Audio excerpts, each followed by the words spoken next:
오늘날 한국 경제의 이제 신화가 흔들리면서 이 취업난이 현실적으로 공포처럼 젊은이들에게 다가왔습니다. 그 젊은이들이 3포 시대를 뛰어넘어 지금 9포 세대를 이야기를 해요. 3포 시대는 연애 포기, 결혼 포기, 출산 포기입니다. 그러다가 이제 5포 시대, 그다음 7포 시대, 또 2개가 더 포함돼서 9포 시대를 이야기를 해요. 그럼 3포 시대에 더 플러스 되는 게 뭐냐? 인간관계 포기, 집 포기, 꿈 포기, 희망 포기, 외모 포기, 건강 포기. 이게 지금 9포 세대를 이야기합니다.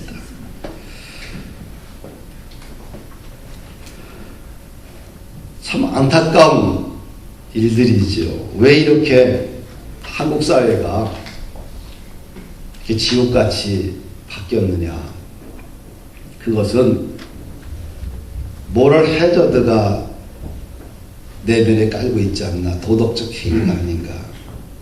그러니까 도덕적으로 붕괴되기 시작을 하면은요, 공동체는 천국이 아니라 지옥같이 바뀌게 돼요. 이것이 쌓이면서 그 다음에 10년 지나면서 20년 지나면서 붕괴되기 시작을 하지요. 20, 30대 대상으로 조사를 했는데 당신에게 있어서 가장 큰 고민은 무엇입니까? 물었더니 절대 다수가 취업이 가장 큰 고민이라고 이야기합니다. 그래서 일자리는 있는데 좋은 일자리가 참으로 부족한 세대입니다. 짐 클리프턴이 일자리 탄생이라는 책을 썼습니다. 오늘날의 지구촌 현상을 잘 정리한 책인데, 향후 미국을 제치고 30년간 세계 리더를 할 수 있는 나라가 어떤 나라냐? 이 질문에 그가 해답을 나눴어요. 양질의 일자리를 만들어내는 나라가 앞으로 향후 30년 세계의 리더가 될 수 있다. 사람들이 원하는 것은 사랑도, 돈도, 음식도, 안식처도, 평화도, 자유가 아니라는 거예요. 정말 중요한 것은 좋은 일자리라는 거예요. 세계 70억 인구 중에 30억이 일자리가 필요합니다. 35개가. 근데 12억 개가 일자리가 있고요. 18억 개 일자리가 현재 부족한 상황입니다.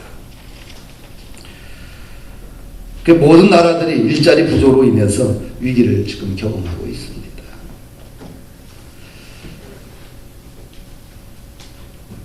중국과 한국을 비교해 볼 때 세계 1위 상품을 보니까 중국은 1538개가 1위 품목이고 한국은 65개밖에 안 돼요.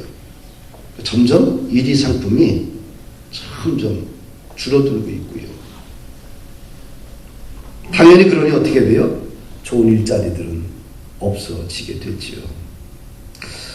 짝퉁 나라를 무시했던 중국은 이제는 한국 기업이 따라갈 수 없을 정도로 앞서가고 있어요. 일본의 기술력에 밀리고 중국은 한참 아래에 있다라고 무시했는데 지금은 한국을 추월하고 있습니다. 중국의 고속철도가 시작한 지 11년밖에 되지 않았어요. 제가 10년 전에 중국에 신학교를 시작했잖아요. 13년 전에요. 철도를 타면 탈 수가 없어요. 냄새와 똥과 지저분해서.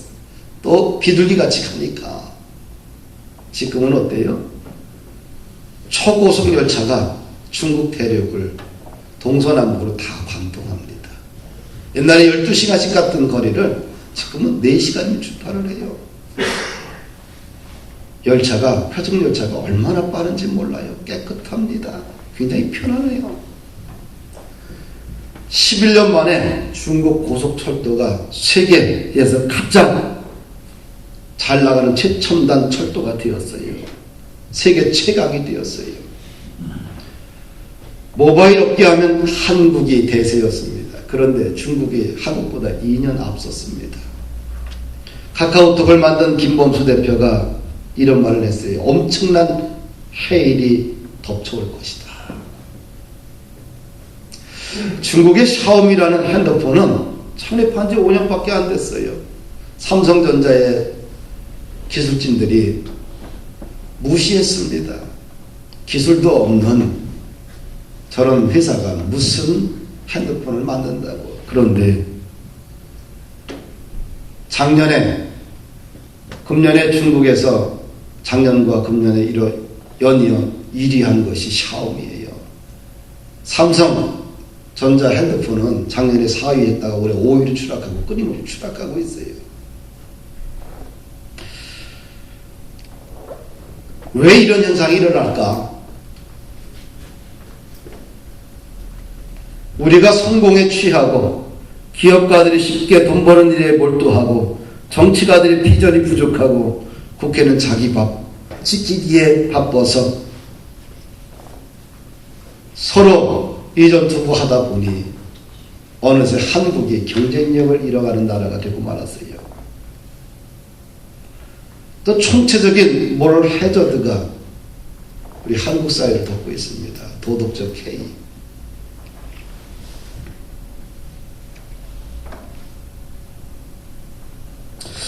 우리 속에 뿌리 박혀 있는 이 도덕적 해이, 여기서 탈출해야지만 지옥에서 천국으로 갈 수 있습니다.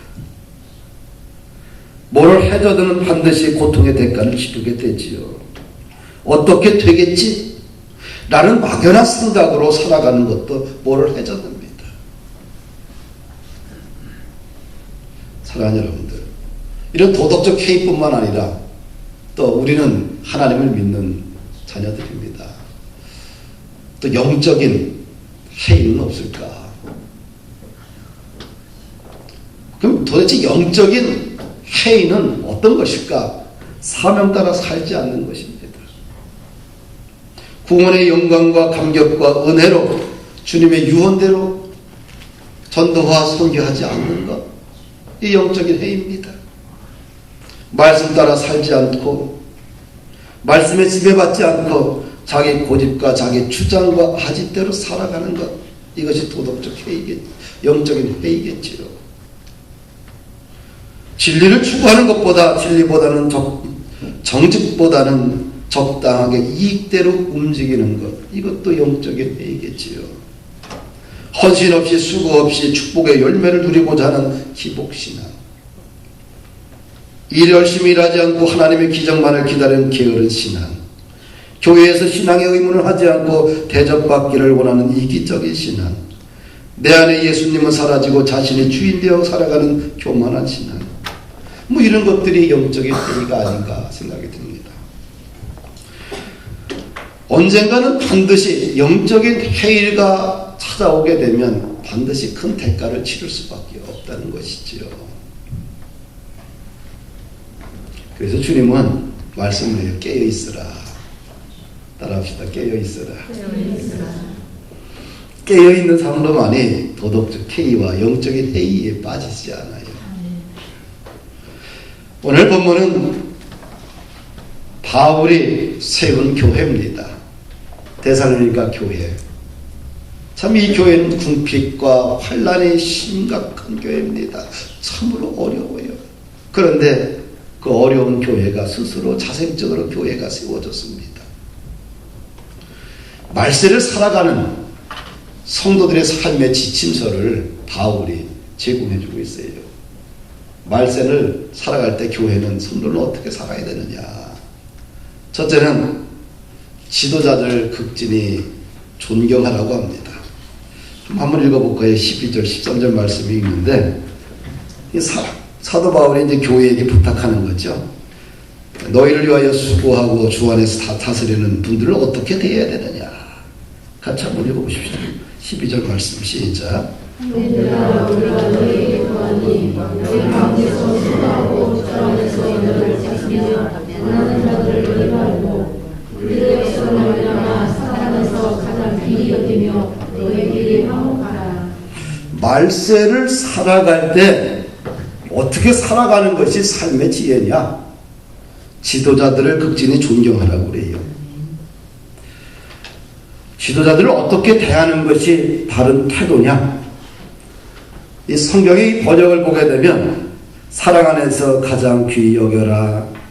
또 현대인 성경은 그들을 존경하고 사랑해라. 공동 번역은 그들을 사랑하고 극진히 공경하라.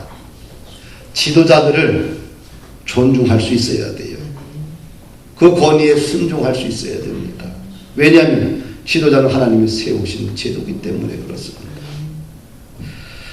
근데 이 말세의 특징이 뭐냐면 부모를 경홀히 여기고 지도자를 경홀히 여기고 무시하는 풍토가 만연해져 있습니다. 지도자의 인격을 깎아내리고 함부로 대하는 것이 내가 잘나 보이는 것 같은 착각에 빠집니다.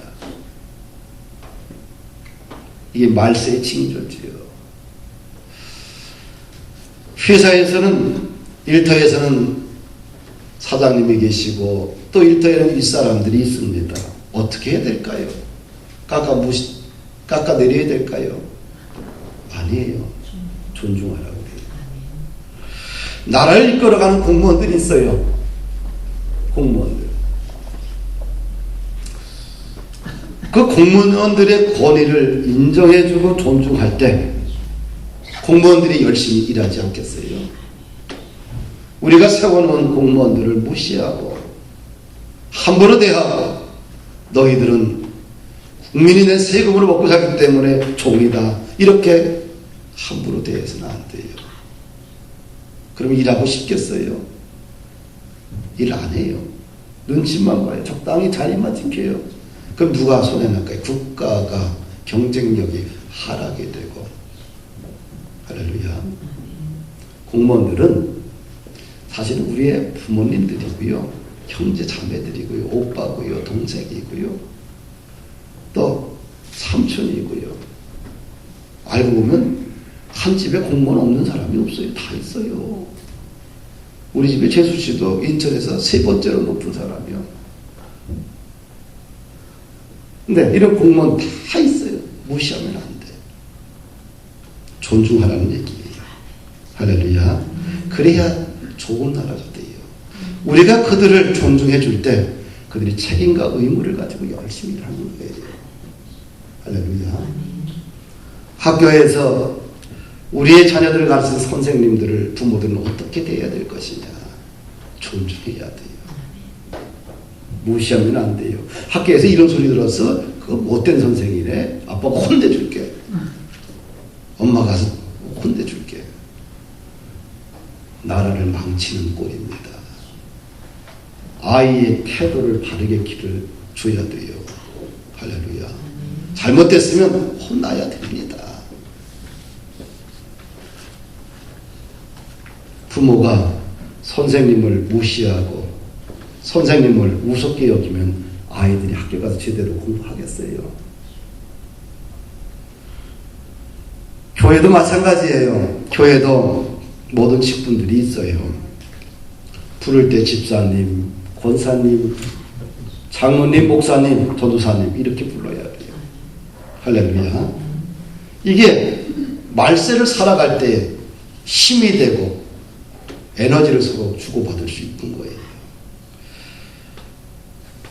지도자를 존경하라, 존중하라. 이것이 바울 사도가 말세 공동체에게 주신 지혜입니다. 그 다음에 이제 두 번째, 아름다운 인간관계를 이루며 살라는 거예요. 13절 이하를 보게 되면 15절까지 어떻게 공동체 속에서 인간관계를 이루고 살 것인가. 사람과 사람이 만나는 게 공동체 아니겠어요?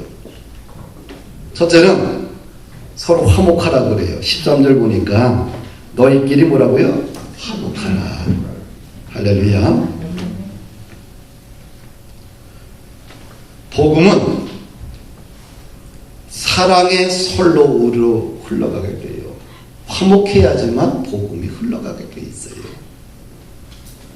미움이 있고 시기가 있고 질투가 있고 탐심이 있으면 복음이 흘러가질 않아요. 그래서 복음은 항상 사랑의 선로 위로 흘러간다. 하나님이 세상을 이처럼 사랑하사 자기의 독생자 예수 그리스도 이 땅에 보내주셨어요. 하나님이 우리를 너무 사랑해서 예수님을 보내주셨고, 그 예수님을 믿는 자마다 멸망치 않고 영생을 얻게 돼요.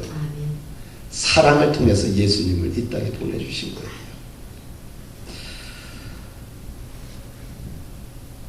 그래서 이 공동체는 서로 화목해야 돼요.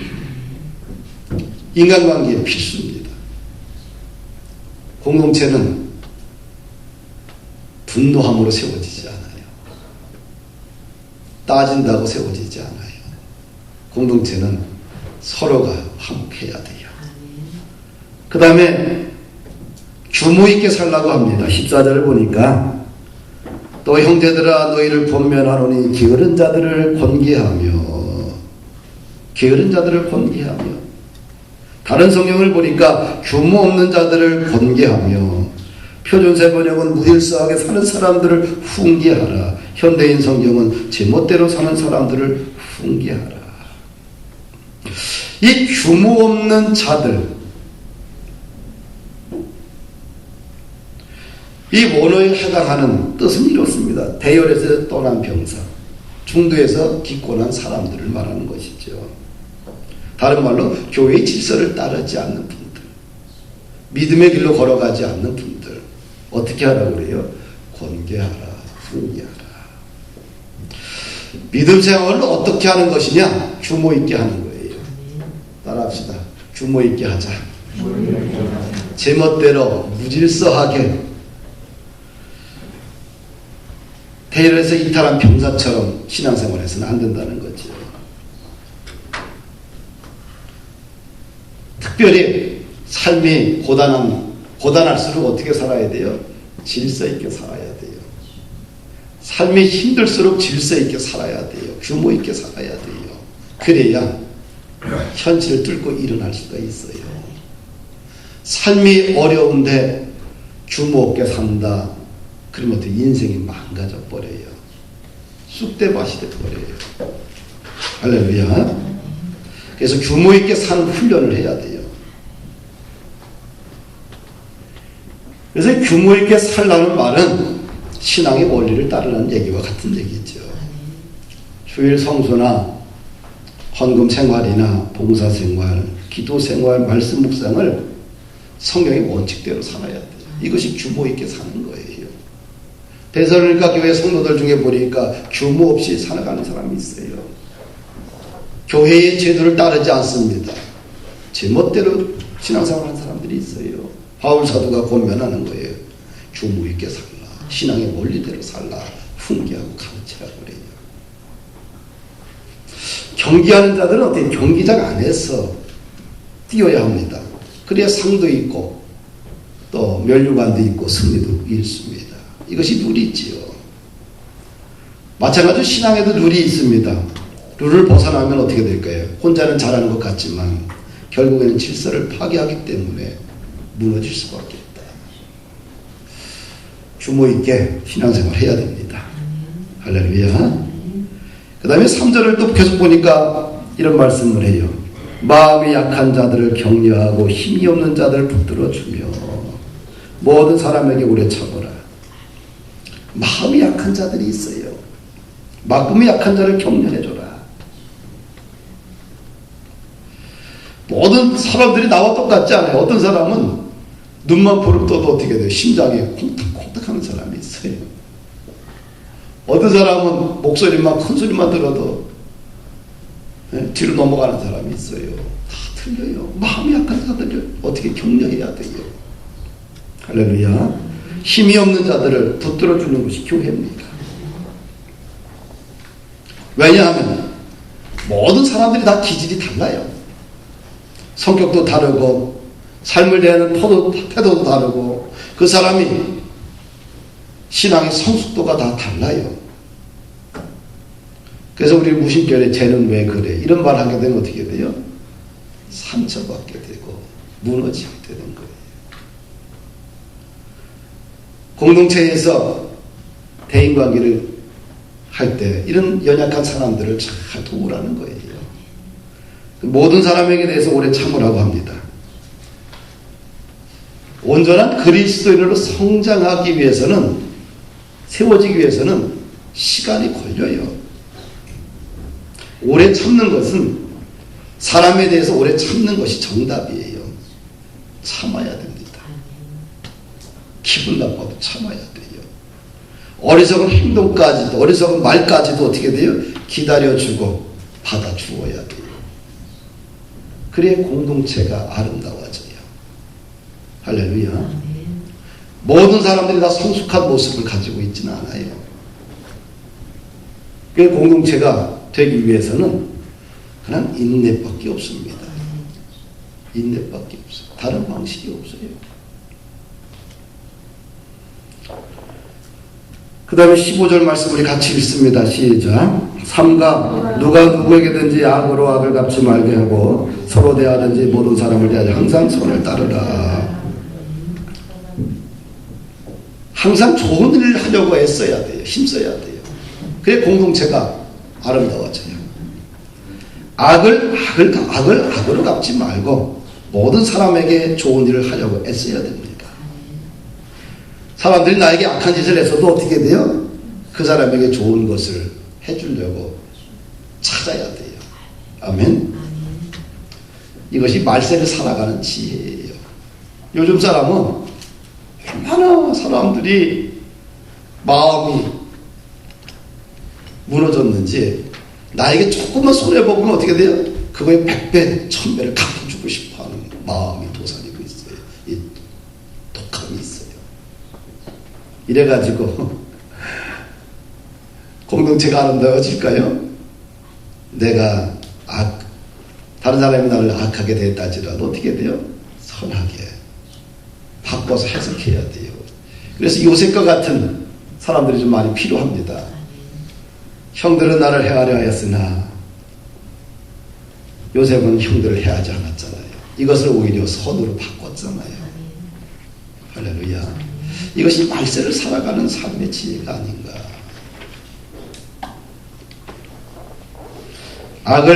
악으로 갚지 마세요. 항상 좋은 일을 하려고 노력해야 돼요.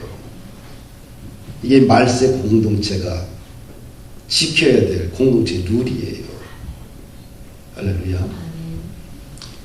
그 다음에 세 번째 우리가 또 이 본문을 통해 살펴봐야 될 것은 자신의 신앙의 성숙을 위해서 노력을 해야 돼요. 어떤 노력을 해야 되느냐? 16절 말씀 읽습니다. 시작. 항상 기뻐하라. 교회의 모습이에요. 항상 기뻐하라. 아멘. 구원의 주님을 모시고 살아가는 사람들의 모습이 어떠냐? 항상 기뻐하는 것. 그래서 기쁨은 구원받은 사람들의 열매예요. 구원받은 사람들이 어떤 현상이 일어나요? 바울과 실라가 빌립보에서 간수들에게 복음을 전해요. 그리고 그들이 예수를 믿고 나서 그의 온 가정에 기쁨이 충만해져요. 할렐루야. 바뀐 게 아무것도 없어요. 그 간수의 집안이 바뀐 게 없어. 그냥 여전히 간수요. 생활용품이 낮은 것도 아니야. 똑같아. 그런데 주 예수 그리스도를 믿으라 그리하면 너네 집이 구원 얻으리라. 이 한마디에 온 가정이 예수님을 믿자마자 그 가족 속에 기쁨이 충만해져요. 할렐루야. 얼굴에 미소로 좀 가득 채우시길 바랍니다. 자신의 신앙 성숙을 위해서 노력해야 돼요. 할렐루야. 웃어봐요. 나를 보고.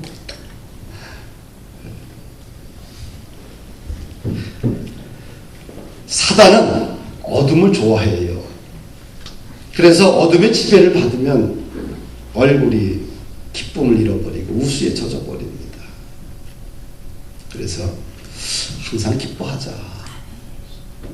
항상 기뻐하는 사람 보게 되면 밝은 에너지가 나오잖아요. 그렇죠? 그 다음에 두 번째, 쉬지 말고 기도하라고 합니다. 바울 사도가 말합니다. 교회에는 불이 꺼져서는 안 된다는 거예요. 무슨 불? 기도의 불.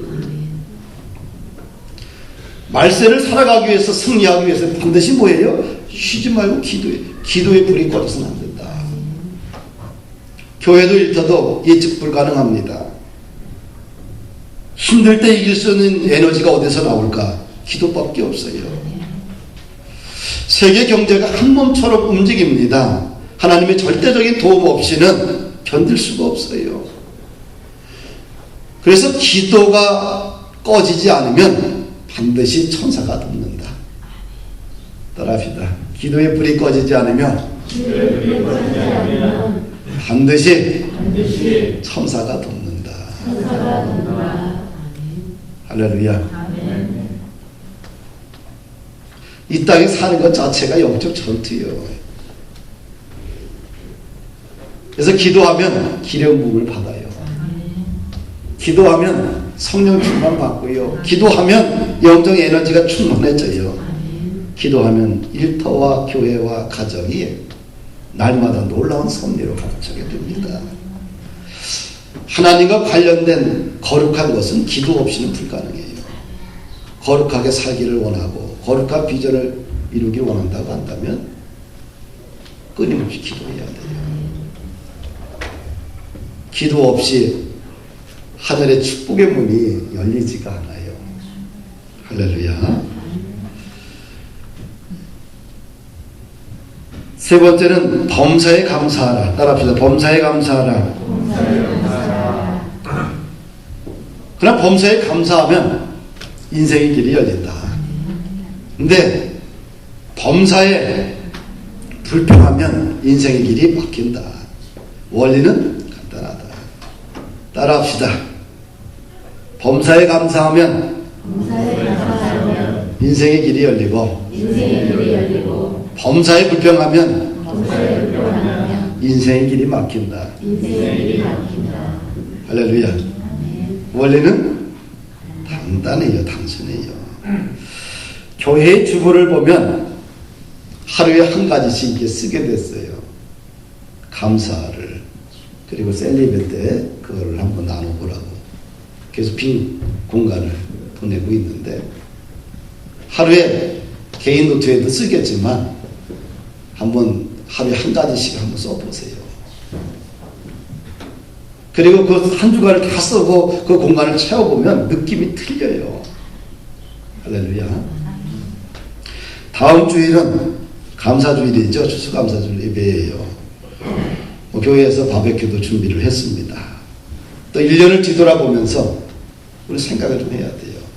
하나님 나에게 주신 은혜가 무엇인가? 이런 감사 제목을 한번 쭉 나열해 써보세요. 그리고 헌금 봉투에 쭉 써거나 아니면 속에다 넣어보세요. 그리고 한번 제출해 보시고 또 감사를 쓴 걸 갖다가 가족이나 또 셀 모임에서 함께 나눠보세요. 그러면 어떻게 돼요? 서로의 그 마음이 얼마나 더 풍성해질까? 네 번째 보십시다. 뭘 소멸치 말라고 그래요? 성령을 소멸하지 말라. 표준세 번역은 이렇게 번역합니다. 성령의 불을 끄지 말라. 할렐루야. 성령님이 답입니다. 성령의 불이 꺼지지 않아야 돼요. 교회는 성령으로 교회가 탄생이 됐어요. 초대교회의 교회의 탄생은 성령님입니다. 이들이 다 예수 믿고 구원 받았어요. 그러나 교회의 탄생은, 영적인 탄생은 성령을 통하여서 예루살렘 교회가 탄생이 돼요. 교회는 성령의 불이 타올라야 돼요. 겨울에 난방기를 끄게 되면 어떻게 될까요? 방에 탁 들어오면 추워요. 한기를 느껴요. 그럼 사람이 오므러들어요. 감기 걸려요. 그러나 훈훈한 방에 들어가면 어때요? 마음이 편안해지고. 사랑하는 여러분들, 성령의 불이 꺼지면 똑같은 거예요. 죽어가는 식물처럼 변해요. 비실비실합니다. 영적인 에너지가 없지요. 복음에 대한 열정도 선교도 전도도 별로 관심이 없어요. 성령의 불이 꺼지면 에너지가 안 나와요. 성령의 불이 꺼지면 이런 현상이 일어나요. 알고 선교도 알고 말씀도 알고 어떻게 신앙생활하는 것도 알아. 그런데 에너지가 없어. 그래서 할 수가 없는 거예요. 그래서 성령의 불이 꺼지지 않도록 노력을 해야 돼요. 자신을 경건하게 가꿔야 돼요.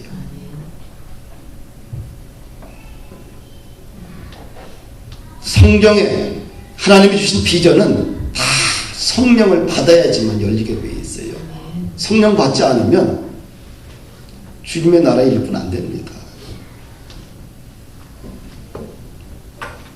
주님의 나라에 일꾼 될 수가 없어요. 성령 받아야 돼요. 그래야지만 열정 있는 주님의 뜻을 만들어갈 수가 있어요. 그 다음에 또 보니까 뭘 소멸치 말라고 그래요? 멸시하지 말라? 이언. 공동번역은 이렇게 번역을 해요. 성령의 감동을 받아 전하는 말을 멸시하지 마십시오. 성령의 감동을 받아 전하는 말을 멸시하지 말라. 깨어있으면 성령의 감동의 말씀이 들려요. 그러나 죽어있으면, 잠자고 있으면 성령의 소리가 들리지 않지요. 우리가 깨어있으면 성령의 소리인지 사단의 소리인지 분간할 수 있어요. 그러나 잠자고 있으면 성령의 소리인지 사단의 소리인지, 오히려 사단의 소리가 더 아름답게 들려요. 그래서 미혹당할 수밖에 없어요. 이스라엘 백성들이 영적으로 잠자고 있었습니다. 당대의 최고의 번의자는 엘리야입니다. 갈멜산 앞에서 이스라엘 백성들을 마놓고 나서 외칩니다. 너희들이 오늘 선택하라. 바알이 하나님은 바알을 믿고 하나님이면 하나님을 믿어라. 근데 백성들은 바알과 하나님 둘 중에 선택을 못해요. 멈멈거려요. 왜 이런 현상이 일어날까요? 잠자고 있었기 때문에 그래요.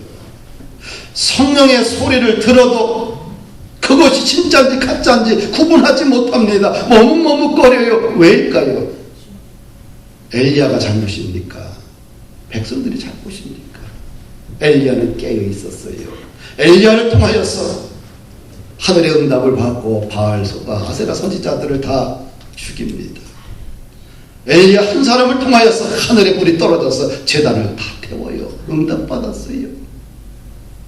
사랑하는 여러분들, 깨어 있어야 돼요. 깨어 있으면 하나님의 말씀이 들리고요. 깨어 있으면 비전의 소리가 들리고 사명의 소리가 들리고, 깨어 있으면 하나님 나에게 지금 무엇을 요구하는지 그 소리가 들리게 됩니다. 우리 21절 22절 말씀 읽습니다. 시작. 범사에 하려 좋은 것을 취하고 악은 어떤 모양이라도 버려라. 경건 생활을 잘하기 위해서는 뭐예요? 악은 다 버려라. 다른 성경 보니까 악한 것은 흉내도 내지 말아라. 악한 것은 모양이라도 다 버려라. 이것이 경건입니다. 하나님이 이스라엘 백성들에게 말하죠. 구약에 보면 내가 거룩하니 너희도 거룩하라. 그렇죠? 이 말은 신약에서는 거룩이란 용어가 경건이란 용어로 대치가 됩니다. 내가 경건하니 너희도 경건하라. 경건하다는 건 뭐예요? 악을 버리는 거죠. 날마다 악을 버리려고, 모양이라도 버리려고 몸부림치는 삶이 경건 생활입니다. 말세를 살아가는 성도의 지혜, 어떻게 하면 가정을 황혼이혼이 아니라 끝까지 가정을 지킬 수 있을까? 어떻게 하면 경건하게 살면 돼요? 한국교회가 오늘날 세상 사람들로부터 또 교인들 스스로 난타를 합니다. 왜 그럴까요? 그 이유는 간단합니다. 좀 더 경건하게 살라는 요구지요. 목사는 목사답게 살라는 얘기요. 장모님은 장모님답게 살고 성도는 성도답게 살라는 요구입니다. 경건하게 살라는 요구지요. 그래서 경건을 아무리 강조해도 부족함이 없어요. 그러면 네 번째, 언제까지 이렇게 살아야 되느냐? 주님 오실 때까지 이렇게 살아야 돼요. 할렐루야. 그러면 이렇게 경건하게 살고 공동체를 세우고 또 자신의 신앙을 세우고, 그럼 누가 이것을 해줄 수 있느냐? 이것이 가능하냐? 가능합니다. 우리 23절 말씀 읽읍시다. 시작. 평강의 하나님이 친히 너희를 온전히 거룩하게 하시고 또 너희의 온 영과 혼과 몸이 우리 주 예수 그리스도께서 강림하실 때 흠없게 보존되기를 원하노라. 누가 온전하게 해줘요? 누가 거룩하게 해줘요? 하나님이. 평강의 하나님이 너를 경건하게 거룩하게 온전하게 해주신다는 거예요. 믿읍시다. 할렐루야. 그래서 우리의 온 영과 혼과 몸이 우리 주 예수 그리스도를 강림하실 때 흠없게 보존되기를 원하노라. 영적으로 온전하게 살기를 원해야 돼요. 아멘. 사랑하는 여러분들, 도덕적 K, 영적 K에 빠지면 인생은 실패작이 됩니다. 주님 오시는 그날까지 영적으로 살아있어야 돼요. 도덕적으로 살아있어야 돼요. 우리는 아직 결혼식을 안 했어요. 약혼식만 했어요. 예수 그리스도를 믿는 것, 구원받는 게 약혼식이야. 본게임, 결혼식은 아직 안 했어요. 본게임은 언제 해요? 예수님께서 재림하실 때에, 공중의 천사장과 나팔소리와 함께 공중에 재림하실 때에 죽었던 신부들이 무덤에서 일어나고 살아있는 성도들이 일어나서 휴거해서 공중에서 혼인잔치 일어나요. 그것이 결혼식이에요. 근데 신부가 신랑을 맞이할 옷을 입어야 돼요. 결혼식에 가면 신랑을 맞기 위해서 신부가 드레스를 입어요. 하얀 드레스, 검은 드레스 입는 사람 봤어요? 지저분한 드레스 입고 들어가는 사람 봤어요? 없어요. 순백의 하얀 드레스 입고 들어갑니다. 마찬가지예요. 우리는 신부인데 신랑을 맞이하기 위해서는 정결한 세마포 옷을 준비해야 돼요. 누가 만들어야 되냐? 내가 정결한 세마포 옷을 입고 있어야 돼요. 할렐루야. 세마포는 신부가 준비하는 것입니다. 경건하게 신앙생활을 해야 돼요. 자신의 삶을 또한 경건하게 가꿔야 됩니다. 또 다른 사람과의 관계도 경건하게 가꿔야 돼요. 이것이 오늘날 교회가 교회되어지는 능력이 아닌가, 성도가 성도되어지는 능력이 아닌가 생각을 합니다. 한 주간 우리 공동체를 바라보고 또 자신을 바라보면서 우리의 삶을 좀 거룩하게 경건하게 다시 한번 세워가는 축복의 시간 되기를 원합니다.